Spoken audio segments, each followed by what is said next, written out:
사랑과 자비가 풍성하신 하나님, 오늘도 새 날을 맞습니다.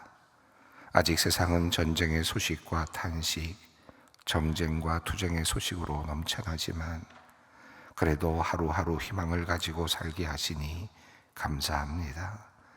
하나님께서 이 모든 혼란과 소란을 잠재우시고 정의와 사랑으로 다스리실 그 날을 기대합니다. 오늘을 주셨으니 어제보다 그날이 하루 더 가까이 다가왔음을 믿고 더욱 기쁜 마음으로 하루를 시작합니다. 하나님, 소란하고 어지러운 세상을 살고 있어서인지 이 땅에는 사람들의 마음을 훔치려는 이들이 참 많이 있습니다. 이단들과 거짓 예언자들과 주술가들이 거짓된 말로 사람들을 유혹합니다. 이단과 사이비 종교의 교주들이 그리고 거짓 예언자들이 스스로 하나님의 자리에 올라 하나님의 이름을 더럽히며 수많은 순진한 성도들을 미혹하여 믿음에서 멀어지게 하고 있사오니 주님 속히 이들을 심판하여 주시옵소서. 사회를 어지럽히고 사람들을 현혹하여 죽음의 길로 인도하며 자신들의 사리사욕을 채우는 악한 이들의 허상이 숨김없이 드러나게 하시고 그들의 욕심과 거짓이 온 세상에서 확실하게 심판받게 하여 주시옵소서. 피해를 입은 이들을 불쌍히 여겨 주시옵소서. 이들이 바른 믿음의 길, 생명의 길로 돌아올 수 있도록 주님께서 손을 내밀어 주시옵소서. 이들을 포기하지 마시옵고 이들에게 주님의 은혜와 긍휼을 베풀어 주시옵소서. 또한 이러한 때에 우리 소망교회와 한국교회들이 더욱 바른 길로 나아가며 세상에 선한 영향을 끼치며 본이 되게 하여 주시옵소서. 곳곳에서 겸손한 마음으로 섬기며 소금과 빛의 역할을 감당하여 참된 생명의 길, 구원의 길을 온 천하에 드러낼 수 있도록 주님 도와주시옵소서. 우리나라의 청년들을 위하여 기도합니다. 우리 젊은이들이 이 세상에서 희망을 찾지 못한 지가 오래되었습니다. 기존의 세상은 우리 젊은이들에게 어떠한 희망도 주지 못하고 있는 듯 보입니다. 지난해 고립 은둔 청년의 비율이 2년 전보다 2배 이상 늘었다는 조사 결과를 보았습니다. 우울증을 겪었다고 답한 청년의 비율도 2년 전과 대비하여 2%나 늘었답니다. 최근 1년 동안 번아웃, 소진을 경험했다는 청년의 비율은 32%에 달한다고 합니다. 아울러 2년 전보다 결혼과 출산을 계획하는 청년의 비율도 12%나 감소했다 합니다. 우리 사회의 젊은이들이 얼마나 힘겨운 삶을 살고 있는지 참으로 안타깝습니다.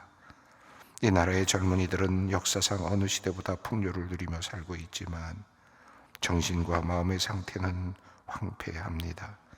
하나님, 이 시대의 청년들에게 우리 내 교회가 돌파구를 제공할 수 있도록 인도해 주시옵소서. 여기에 길이 있고 여기에 진리가 있고 여기에 생명이 있다고 외치게 하여 주시옵소서. 우리의 말과 삶과 나눔과 섬김으로 이 나라 청년들의 삶을 생명의 방향으로 견인하는 우리 교회가 될 수 있도록 인도하여 주시옵소서. 하나님, 곧 임종을 앞둔 아버지의 곁을 지키는 청년을 위하여 기도합니다. 우연한 검사에 의하여 갑작스레 발견된 아버지의 병환이 이제는 많이 깊어졌고 임종을 코앞에 둔 채로 하루하루를 지나고 있습니다. 아버지의 구원을 위해서 오래도록 기도했으니 그러나 기도의 결실을 보지는 못하고 있습니다. 날마다 눈에 띄게 쇠약해지는 아버지를 바라보며 눈물로 기도하는 청년의 기도에 응답하여 주시옵소서. 자식이 평생에 걸쳐 기도해온 그 기도의 진심을 생의 마지막 순간이라도 깨닫게 하시고 겸허히 주님의 이름을 부르게 하여 주시옵소서. 아직 아버지의 마지막을 지켜야 하는 청년과 그 가족을 긍휼히 여기시어 하루하루 버티는 그 시간이 지나치게 고되고 잔인하지 않도록 하시며 설령 지금 이 시각이 고통스럽더라도 삶의 어느 순간에는 빛나는 의미로 피어나도록 인도하여 주시옵소서. 이 시간에는 소망의 성도들을 위해 기도합니다. 암으로 고생하는 우리 성도님들이 참 많이 있습니다. 주님께서 한 사람 한 사람의 사정을 아시고 그 약한 부분을 아십니다. 악한 세포가 더 이상 힘을 쓰지 못하도록 치유의 하나님께서 능력으로 성도님들의 몸을 지켜주시기를 간구합니다. 항암 치료를 받는 동안 지치지 않게 하시고 잘 견딜 수 있는 건강을 주시고 면역력을 강하게 하여 주시옵소서. 함께하는 가족들의 마음도 굳건히 지켜주셔서 이 시간이 주님의 귀한 은혜를 깊이 맛보는 도리어 복된 시간 되게 하시며 모두 건강하게 돌아와 주님을 찬양케 하여 주시옵소서. 하나님, 오늘은 나 자신 우리의 육체를 위하여 주님께 기도합니다. 우리의 몸속에 있는 모든 악한 세포들이 모두 물러가게 하여 주시옵소서. 잘못된 습관으로 인한 몸의 불균형과 나태함으로 붙은 여러 가지 몸의 이상 징후들이 모두 생명의 능력으로 사라지게 하시고 건강한 몸으로 주님을 섬길 수 있도록 주님께서 우리를 안전히 보호하여 주시옵소서. 우리의 호흡이 순조롭게 하시고 우리의 혈류가 바르게 흐르게 하시며 막힘이 없게 하여 주시옵소서. 혈관이 약해지지 않게 하시고 모든 소화기관이 잘 움직이게 하시며 피로가 쌓이지 않게 하여 주시옵소서. 우울한 마음, 섭섭한 마음이 자리 잡지 않게 하시고 늘 마음의 평안이 머물게 하여 주시옵소서. 오늘 일터로 나가는 모든 이들의 손이 틀림이 없게 하시고 그들의 발걸음이 힘차게 하여 주시옵소서.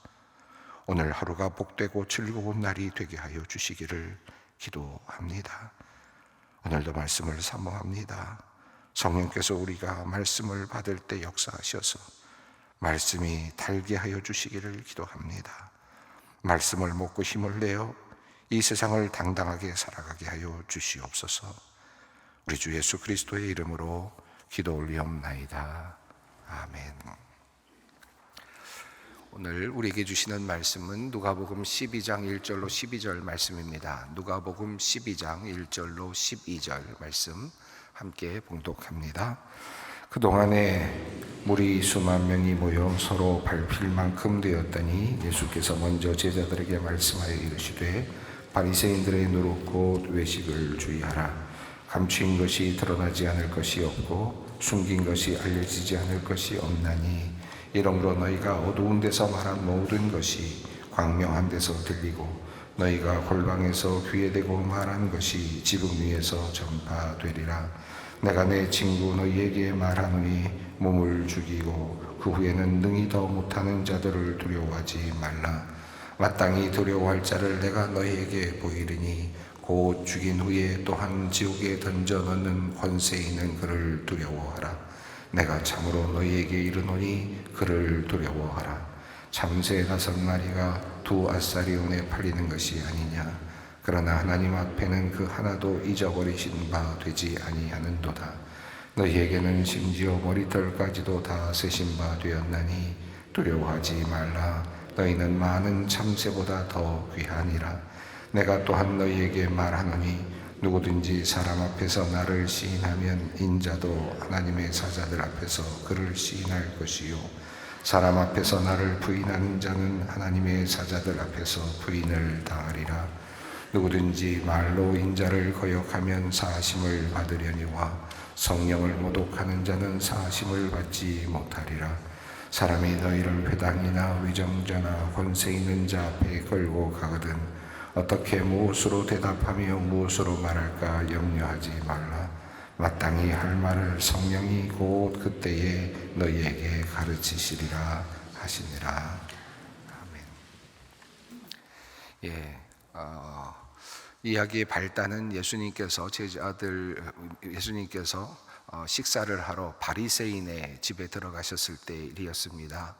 예수님께서는 갑자기 식사를 하시려는데 손을 씻지 않으셨고, 또 당연히 씻어야 될 것 같았던 손 씻는 일을 하지 않으셨습니다. 어쩌면 의도적인 것이었다고 보여지는데, 그것을 이상히 여기자 예수님께서는 기다리셨다는 듯이 그 바리새인들을 향한 강한 책망을 하셨습니다. 그리고 또 이어서 율법 교사들이 끼어들자 율법 교사들에 대해서도 강하게 질타를 하셨습니다. 우리가 그 이야기들을 쭉 읽어왔습니다. 화 있을진저라고 하는 말씀으로 세 가지 이 바리새인들을 향한 그들이 잘못하고 있는 점을 알려주셨고, 또 율법 교사들에게도 또 그들이 잘못하고 있는 바를 알려주셨습니다. 왜 예수님께서 잘 식사를 하러 들어가셔서 접대를 받는 자리에서 그렇게 하셨을까? 무슨 의도였을까? 예수님께서 그냥 하나의 감정 조절을 잘 못하셔서 그랬을까? 그냥 갑자기 뭔가 생각이 나셔서 그랬을까? 글쎄요, 이야기를 읽다 보면 이 누가복음의 이야기의 흐름 속에서 본다면 예수님께서는 이 바리새인의 집에 들어가서 식사하시면서 이미 미리 내다보신 것이 있었던 것 같습니다. 다시 말하면 이들이 이제 예수를 잡을 것이고, 예수를 모함할 것이고, 예수를 십자가에 달라고 모든 계략을 꾸밀 것이고, 그리고 결국은 십자가에 그를 달을 것이고, 그리고 그 이후에도 수많은 주님의 제자들 역시 그렇게 박해하고 죽일 것이다 라는 사실을 알고 계셨습니다. 이미 예수님께서는 자기 자신이 순환을 당하실 것도 알고 계셨죠.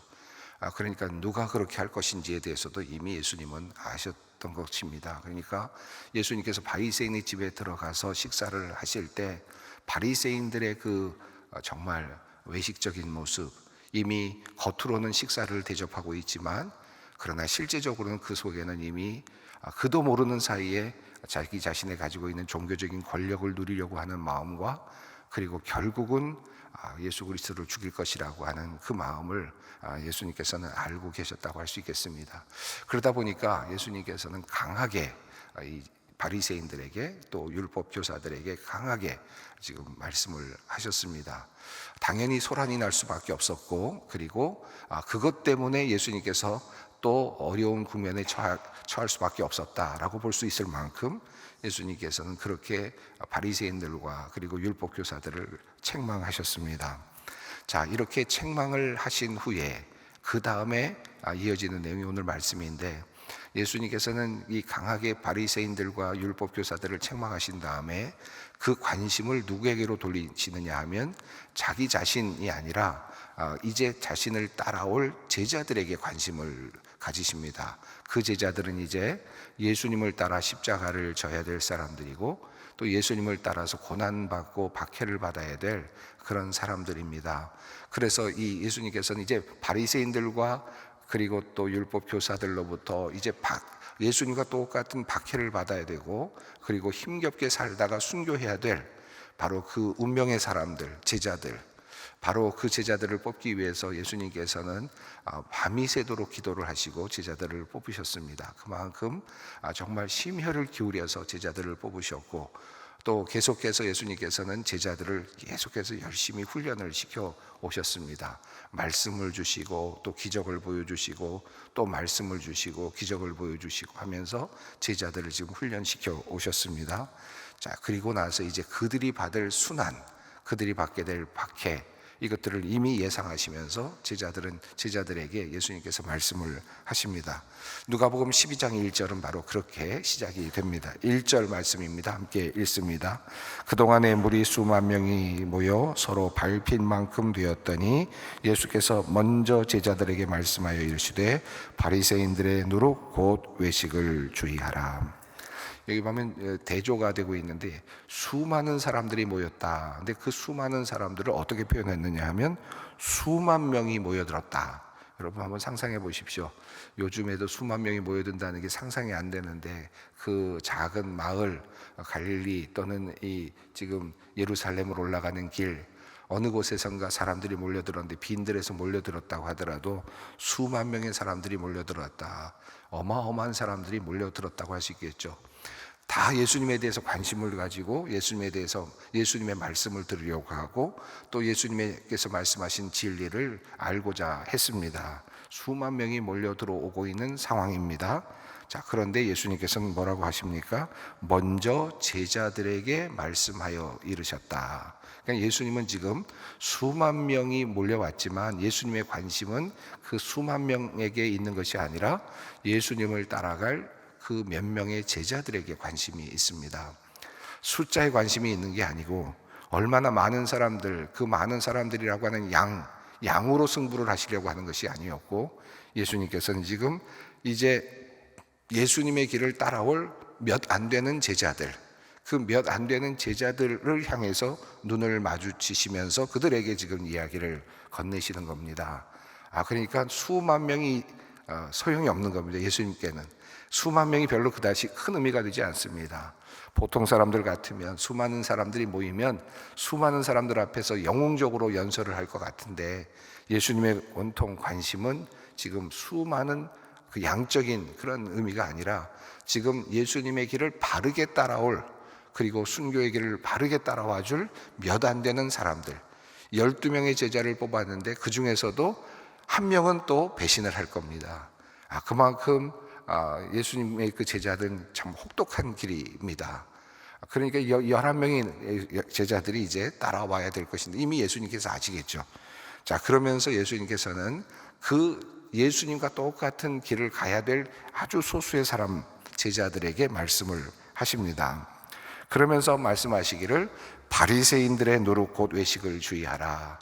사실은 종교로 말하면 같은 종교 영역에 있는 사람들이고, 그리고 유대교라고 하는 그 기독교의 출발, 예수 그리스도의 출발의 출발점에 있는 종교이기도 하고, 아브라함, 이삭, 야곱, 이 신앙의 선배들을 신앙으로 믿고 신앙 안에서 함께 그 신앙을 본받으려고 하는 사람들이고, 모세 그리고 여호수아를 신앙의 본보기로 삼고, 다윗 그리고 솔로몬의 이야기를 그 신앙의 길의 이야기에서 함께 나누고 있는, 우리가 구약으로 읽고 있는 그 수많은 말씀들을 함께 나누고 있는 사람들이 바로 유대인들이고, 그리고 또 그들이 지금 따르고 있는 하나님은 그 하나님과 하나님의 아들이시니까 예수님은 그 하나님이시고, 공통점이 얼마나 많습니까?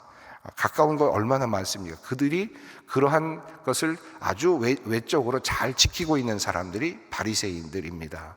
신앙의 길에서 너무 멋지게 보이는 사람들이기도 하고요, 길거리에서 큰 소리로 유창하게 기도를 할 줄 아는 사람이고, 사람들이 보는 앞에서 또는 소문으로 금식하는 모습이 들려오기도 하고 보여지기도 하는 사람이고, 또 경건한 모습으로 사람들에게 드러나기도 하는 분입니다. 그래서 모든 사람들에게 존경을 받을 만한 그런 위치에 있는 사람들입니다. 자, 그런데 바리새인들과 율법교사들, 서기관들과 같은 사람들이 대제사장들과 함께 어우러져서 결국은 예수를 죽이게 됩니다. 선지자들을 죽였다. 예수님께서 앞서 말씀을 하셨는데, 선지자들을 너희가 죽인다, 하늘의 지혜를 너희가 받아들이지 않고 도리어 죽인다라고 하는 말씀인데, 바로 예수 그리스도를 알아보지 못하고 죽이게 될 이 바리새인들의 운명, 바리새인들의 모습을 이미 예견하셨습니다. 그러면서 그들이 너희들 역시 그렇게 다루게 될 것이라는 사실을 말씀합니다. 바로 제자들이죠. 자, 그래서 예수님께서는 제자들에게도 같은 말씀을 하십니다. 바리새인들의 누룩 곧 외식을 주의하라. 앞서 이야기와 같은 맥락 속에 있습니다. 겉은 번지르르하고 깨끗해 보이지만 그 속에는 지금 탐욕과 악독이 있다. 그 모든 일의 하나의 동력은 탐욕과 악독에 있다. 예수님께서 말씀하시지 않습니까? 근데 그것을 공의와 사랑으로 바꿔야 한다. 공의와 사랑이 그 안에 내면에 있어야 거기서부터 거룩한 것들이 나오는데, 인간에게는 탐욕과 악독이 있어서 그것이 아무리 외적으로 경건해 보이고 아무리 멋져 보이고 하더라도 그것은 부정한 것이 되고 결국은 다른 사람들을 죽음으로 몰고 가는 헛된 지혜, 헛된 지식이 되고 만다는 것이죠. 자, 바리새인들의 외식을 주의하라라고 했습니다. 이 외식이라는 말의 의미는 뭐 여러 가지로 이미 여러분 설교도 많이 들으셨을 테니까 더 많이 얘기는 안 하겠습니다만은 외식, 누룩을 이야기하면서 외식을 이야기했습니다. 겉과 속이 다른 것이 외식이죠. 자, 그런데 이 외식이 어떤 것으로 표현이 되느냐면 누룩이라는 표현과 함께 연결이 됐습니다. 이제 누룩이라는 게 어떤 겁니까? 우선은 부패시키는 것이죠. 오염시키는 것으로 이해할 수 있겠습니다. 변질시키는 것, 뭔가를 바꾸어 내버리는 것, 그런 것이 이 누룩 아니겠습니까? 그러니까 누룩은 뭔가를 변질시킨다, 오염시킨다, 더럽게 만든다라는 의미로 일단 1차적으로 읽을 수 있겠습니다. 바리새인들의 그 외식은 결과적으로 그 더럽게 만든다, 결국은 부패시킨다.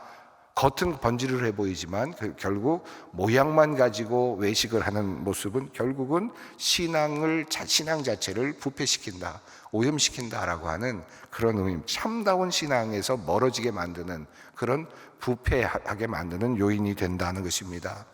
또 하나는 이 누룩이라는 것은 팽창하지 않습니까? 누룩은 그러니까 점점 더 커지는 겁니다. 속에 있을 때는 잘 모릅니다.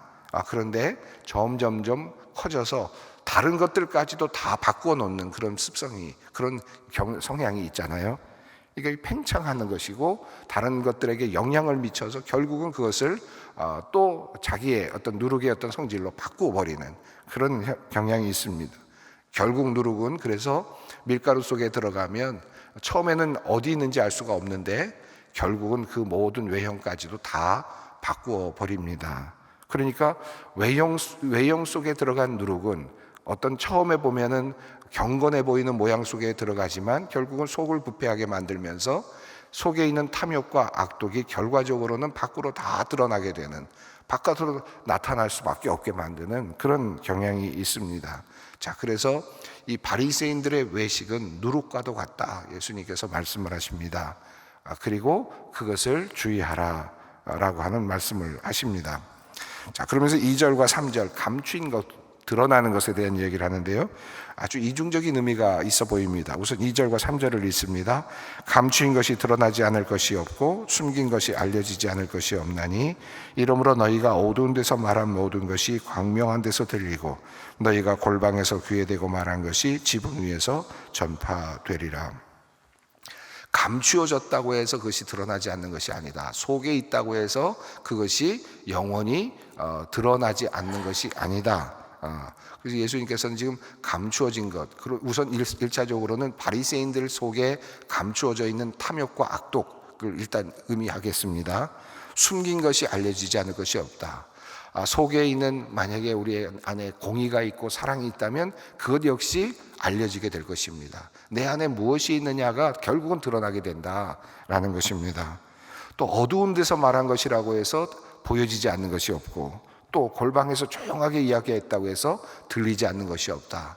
하나님은 모든 것을 다 듣고 계신다라는 의미도 포함이 되겠습니다. 결국 모든 것이 다 드러난다는 것이죠. 자, 이 말씀은 1차적으로 앞서 나와 있는 바리새인들, 율법 교사들이 이제 예수를 죽이려고 모의하고 또 엿보고 있는 그런 장면과 연결시킨다면, 이제 예수님을 죽이기 위해서 조그마한 곳에서, 어두운 곳에서 들리지 않는 말로 속삭이면서 계략을 꾸미고 그러면서 예수님을 죽일 생각을 하고 있는 사람들, 그런 사람들을 겨냥하는 말씀으로도 우선 보입니다. 자, 결국 그들이 그렇게 겉으로는 번지르르하게 종교적인 외식을 보여주고 경건한 척하면서도 속으로 어디엔가 앉아서는 누구를 죽일 것인지, 누구를 없앨 것인지, 누구를 어떻게 할 것인지를 꾸미고 있는 그들, 이 모든 것들이 다 드러날 것이다라고 하는 그런 의미이죠. 그러나 두 번째로 이 말씀은 또 제자들에게 지금 주시고 계시는 말씀이고, 그리고 3절을 보면 거기에 너희가 라는 표현이 있어서 직접적으로는 제자들을 향한 말씀으로 또 읽힙니다. 다시 말하면 너희가 작은 제자들입니다. 제자들이 어두운 데서 이야기한 것까지도, 제자들이 골방에서 말한 것까지도 결국은 다 드러나고 숨겨지지 않는다. 이 말씀은 예수님께서 제자들에게 이제 너희들이 하고 있는 모든 행동은 하나님 앞에서 다 드러난다는 사실을 기억하라. 그 말씀은 이제 앞으로 박해가 있고 고난이 있을 때에 너희가 이제 어떻게 해야 되는가에 대한 그런 서론적인 말씀이라고 할 수 있습니다. 그러니까 이 말씀은 이중적인 의미가 함께 담겨 있다고 보여집니다. 그렇게 되면서 자연스럽게 이제 제자들이 당하게 될 박해와 관련된 내용으로 이 이야기가 이제 옮겨지고 있습니다. 4절 말씀을 읽습니다. 내가 내 친구 너희에게 말하노니 몸을 죽이고 그 후에는 능히 더 못하는 자들을 두려워하지 말라. 자, 여기 보면 너희 내 친구라고 말하면서 지금 다정하게 지금 수만 명의 무리들을 앞에서 아주 집중적으로 제자들을 바라보시면서 예수님께서 하시는 말씀입니다. 이제 너희가 순교할 것이다 라는 사실을 암시하죠. 너희 몸을 죽이고 그 후에는 아무것도 하지 못하는, 죽인 다음에 아무것도 더 이상 할 수 없는 존재를 무서워하지 말아라. 죽음으로 그냥 더 이상 어떤 영향도 너희들에게 미치지 못하는 그런 존재, 그들을 죽음 때문에 우리가 두려워하지만 제자들에게 그것을 두려워하지 말라고 합니다. 도리어 어떤 일을 두려워하라고 합니까? 5절입니다. 마땅히 두려워할 자를 내가 너희에게 보이리니 곧 죽인 후에 또한 지옥에 던져 넣는 권세 있는 그를 두려워하라. 내가 참으로 너희에게 이르노니 그를 두려워하라. 여기 보면 내가 참으로 너희에게 이르노니 그를 두려워하라. 정말 마음을 담아서 지금 예수님께서 말씀을 하시는데, 죽은 다음에 그냥 더 이상 아무것도 할 수 없는 존재, 그거는 이 세상에서 나를 죽이는 존재죠. 죽일 수 있는 존재입니다. 그리고 그것이 다 끝난 것 같지만, 그러나 정말 두려워해야 될 존재는 내가 죽은 후에도 나의 운명을 바꿀 수 있는 존재, 내가 죽은 후에도 나에게 무언가를 해를 가할 수도 있고 상을 줄 수도 있는 존재, 그 존재가 정말 두려운 존재다. 그걸 지금 예수님께서 지금 수만 명의 사람들 앞에서 아주 작은 제자들에게, 적은 수의 제자들에게 그 비밀을 알려주는 겁니다. 이게 진짜 비밀이다, 이게 최고의 비밀이다 겁니다. 그를 정말 두려워하라. 이제 그들을 이제 순교의 자리로 이끌어 가시고 있는 내용입니다. 6절과 7절에는 너의 머리털까지도 하나님께서 다 세신다.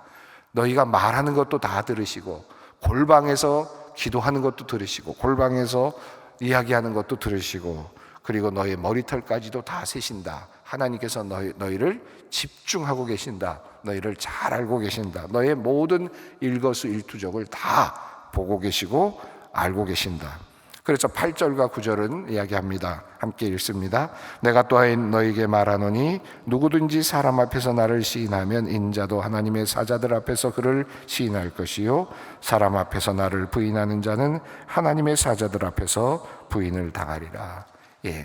너희가 어떻게 했느냐, 형장에서 또는 재판정에서 네가 어떤 말을 했느냐, 조그만 말로 속삭였던, 큰 소리로 이야기했던 너희가 나를 시인했다면 하나님께서도 나도 너희를 시인할 것이 하나님 앞에서, 그리고 또 나를 부인했다면 나도 하나님 앞에서 너희를 부인할 것이다 라고 하는, 모든 것을 알고 계신다라는 말씀으로 이제 예수님께서 제자들에게 이제 그들이 당할 박해와 고난을 예견하시면서 말씀하고 계십니다.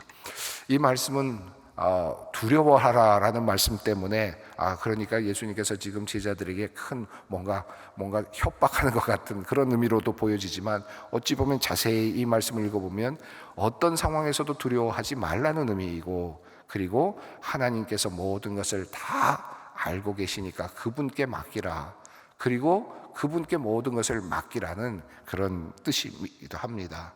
하나님께서 모든 것을 다 알고 있다. 그러니 걱정하지 말아라. 너희가 나를 위해서 죽는 것이 복되다. 나를 위해서 희생당하는 것이 복되다. 나 때문에 너희가 어려움을 당하는 것이 복된 것이다. 그러니 힘을 내라 라는 그런 의미이기도 합니다. 자, 오늘 말씀 함께 붙잡고, 혹시라도 여러분, 글쎄요, 삶의 고난은, 우리가 삶으로 당하는 고난도 참 힘든 일입니다. 그런데 예수 때문에 고난을 받고 신앙생활을 하다가 신앙 때문에 고난을 받는 것, 이것은 더 힘들죠. 그러나 이것은 또 한편으로는 복된 일이기도 합니다. 모든 것을 다 알고 계시는 하나님께 맡기고, 그리고 하나님을 따라갈 일입니다. 이것이 제자들이 가야 할 길입니다. 함께 기도의 자리로 나아갑니다. 하늘에 계신 우리 아버지의 이름이 거룩하심을 받으시며 아버지의 나라가 오게 하시며 아버지의 뜻이 하늘에서와 같이 땅에서도 이루어지게 하소서. 오늘 우리에게 일용할 양식을 주시고 우리가 우리에게 잘못한 사람을 용서하여 준 것 같이 우리 죄를 용서하여 주시고 우리를 시험에 빠지지 않게 하시고 악에서 구하소서. 나라와 권능과 영광이 영원히 아버지의 것입니다. 아멘.